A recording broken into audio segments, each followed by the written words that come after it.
Welcome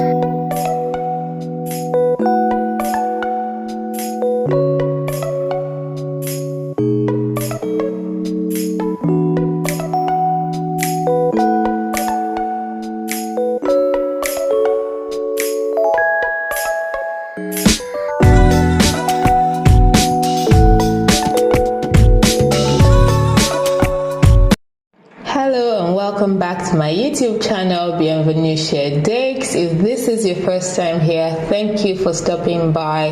If you're a returning viewer, thank you so much for sticking with me. I really hope that you find my content helpful and that you remember to share with your loved ones. If you're not yet subscribed, please subscribe to my channel and let's spread the word.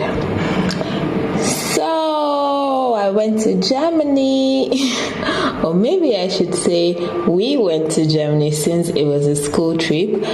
So my school has this thing where, like, for every specialization there is a course trip. Of course, not everything is outside of France, depending on the course and maybe the nearest thing that is relevant to you guys or who your professor is, stuff like that. In our case, we went to Germany. The course was something about trends and predicting the future. And we visited a couple of fun places. My professor initially promised us that we're going to go to the BMW manufacturing plant, and everybody was so hyped, and then we ended up not going there. But anyway, today I'm going to be telling you about this trip, the things that I got up to, and I hope that you enjoy it. So, so the day that we're supposed to travel, right, I think the flight was at 7 something a.m. So I had to leave home like 3 a.m. to get to the airport 3 hours before the flight. And then I was panicking. I'm just like, God, please keep me safe, blah, blah, blah. And then I stepped out of my house and got the shock of my life. Like, there were cars everywhere. People were on the street. People were at the bus stop waiting for the night bus with me. And stores were open, like, not big stores or like stores on the streets from opposite the street from my house. Like, they were literally open with things outside, not even like, oh, in case somebody mistakenly wanders in. Like, they were open, and I was just shocked. Right, so like I usually use the metro, public, whatever, and they close at 1:15 a.m. So like anytime I'm out, like I always have it at the back of my mind that I have to plan my return trip such that I'm home before that time, whatever it is. And then they resume also at 5:30 a.m., which is why I couldn't use them for that trip because they were closed at the time. But apparently there are night buses that go around the city and even outside, because the international airport is not within the city of Paris, and I had to use a bus together. So like I even switched. I ended up using like 2 buses, one from my area to another place, and then the other one that would go to the airport. So yeah, by the time I got to the airport, essentially even the check-in counters had not opened. Like, there was literally almost nobody there, but they had this like machines, like self-help machines that help you print your baggage tags and boarding passes, blah blah blah. So I did that, and it was also available in multiple languages, so that was really helpful. I just chose English and moved on with it.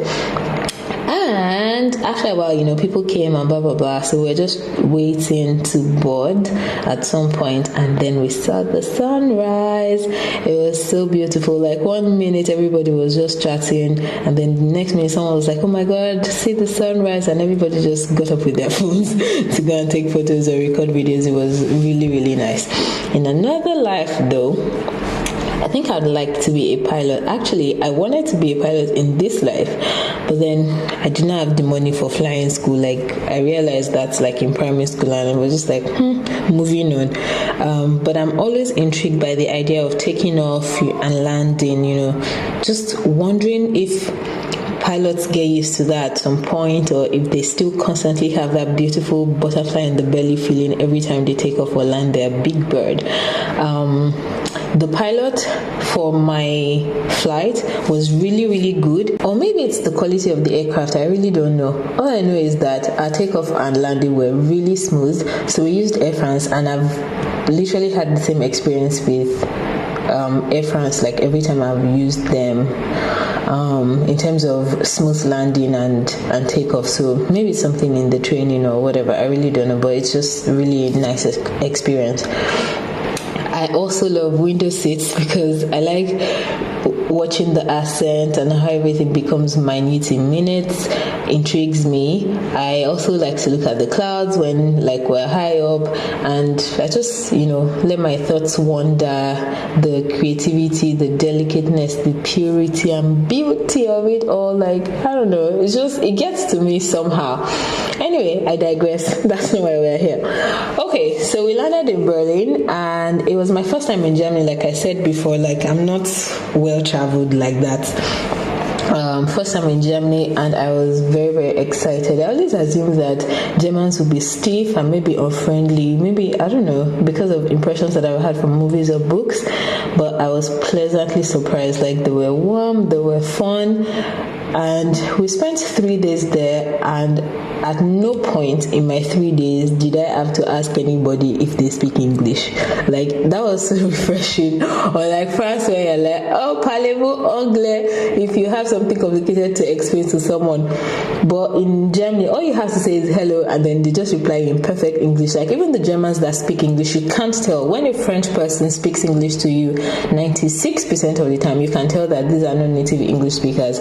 But in Germany, you literally can't tell. There's no underlying accent. I don't know about the inner cities, but in Berlin, you really cannot tell that, oh, this person is not English. Everybody just flows, and it's really, really nice. Again, I really love how Europeans channel their bodies of water. It makes the city nicer, I think.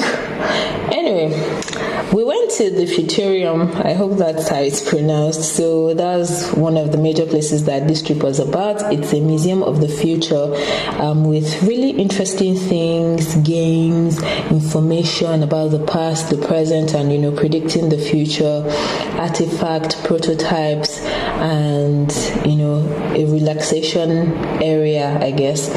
Then it had the coolest elevator I've ever been in. It's essentially a big, white, well-lit room. It's spacious, and it's just really nice. Berlin also has a very beautiful skyline. After all the shenanigans we got up to in this place, we went to a pub for dinner and drinks, and it was so much fun. People were really just having a good time, dancing with new people, and just, living, everybody was just really happy. The next day, we went to the Temple of Airport, which is one of the first airports in Berlin, I believe. It was built in the 1920s during the Nazi regime. But it hasn't been in use since 2008, but it is still maintained, and it is now an official, I think, UN World Heritage Site, if I'm not mistaken. I can't go into all the details so that this does not become a history class, but it was a very nice experience, just touring that place, and our tour guide was also very knowledgeable and friendly. The place has over 7,000 rooms and is still received an award recently as an architectural masterpiece. When you consider the fact that it was built in the 1920s and it's almost 100 years old, the things, the panels, you can still see the strength of it and just stuff like that. Then when we're done from there, my friend and I went to a mall because I wanted to get something, and then she followed me because she's nice. Anyway, I think it's called Alexa Mall, and it's located in the Alexanderplatz part of Berlin. It's really big with lots of stores, and it was just nice, roaming and seeing new things, because the particular store that we were looking for, it took us a while to even find it. But yes, it was just nice, just seeing other things. And what's life without food, right? I'm just joking. My friends and I went to lunch after that. Good food, good drinks, good people, good banter, and life is good. Anyway, fun fact, apparently Germans are well known for beer, the way the French are known for wine and all that. There was beer literally everywhere, but it was a nice experience, and they had this really big beer cups that they use in serving their beers, and it was nice. Then after that, we went to the Berlin Wall. after that, we went to the Berlin Wall. Guys, the history, the stories, the statistics, so shocking. Did you know that Adolf Hitler was even not originally German? Like, he was born Austrian. He migrated to Germany in 1913. I think he was born in 1890 something. Migrated to Germany in 1913. He renounced his Austrian citizenship in 1925 and remained stateless for 7 years until 1932, when he was given a public service role that gave him automatic citizenship. Bear in mind that all the while he had been a senior member of the Nazi Party, so like he was in active politics even though he was stateless and blah blah. Anyhow, I just couldn't understand how a foreigner, even though he was then a citizen, could convince Germans to like annihilate other foreigners, and no one actually stopped to consider the fact that he's not German, because like he kept, I'll see if I have any of those screenshots, like he kept saying, there was a particular picture I took where he said that like Germans really needed to be careful who they married so that they don't like dilute or something their quality blood, like, so, and they can have quality children. I'm like, you're not even German, dude. Like, what are you talking about? Anyway, so yeah, after that, at night, my friend and I decided to walk around to find dinner, because like everybody just had like different plans and all. We ended up at a Thai restaurant. We ordered food and drinks, and then they brought the drinks, and we were waiting for the food, and then we waited and waited and waited. By the time we were like, let's ask these people, our waitress then came and said, oh my god, the kitchen staff misplaced our order slip. They didn't make the food, and now they've closed and gone home. And this was almost midnight, like this was like to 12 or something. She apologized. She was really nice. She just kept apologizing. Oh, she's so sorry. She's worked here for 5 years. This has never happened. Like they misplaced an order slip, blah blah blah. But she'll bring us something that we can eat from the food that is meant for the staff. And we're like, oh, it's not that deep. I mean, like, we were hungry, but we're like, we can order from the hotel, it's okay. She was like, oh no, blah blah blah. She really feels bad about it, something. Eventually, she brought us food, and it was good food, and she insisted that both the food and the drinks that we had earlier were on the house, and she was even asking us if we wanted anything else to drink. So my friend and I were like, let's not go and overdo it. So we're like, oh no, it's fine, we're okay.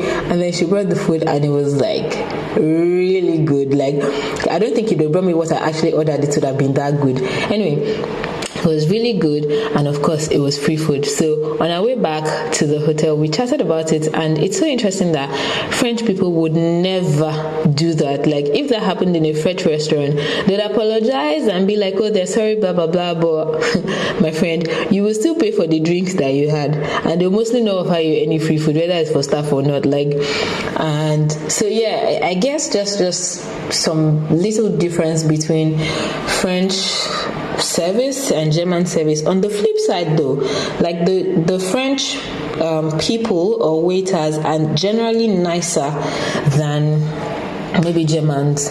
So Germans are known for, what's that thing called? Their directness in communication, right? So like some of my friends went clubbing, and then someone wanted to order something. The waiter came and asked them whether they were ready to order, and then they said, oh, maybe.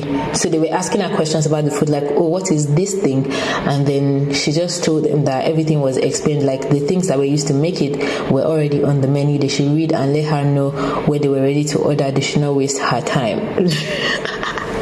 That would never ever happen in a French restaurant. Like, they would explain to you what it is, they would tell you what the plate of the day is, they will tell you everything that you need to know. However, you are not getting anything for free. Do you see? Like, even if you mistakenly order something, like, you pay for your mistake, and then you pay for the right thing if you choose to reorder it or something like that. So yeah, it was just, I don't know, it was just interesting. Anyway, so here are some JPEGs from the trip. I hope you find it fun and that you enjoyed seeing Berlin through my eyes, especially if you haven't been there. Do remember to subscribe and share this video with your loved ones, and I will see you in my next one. A bientôt.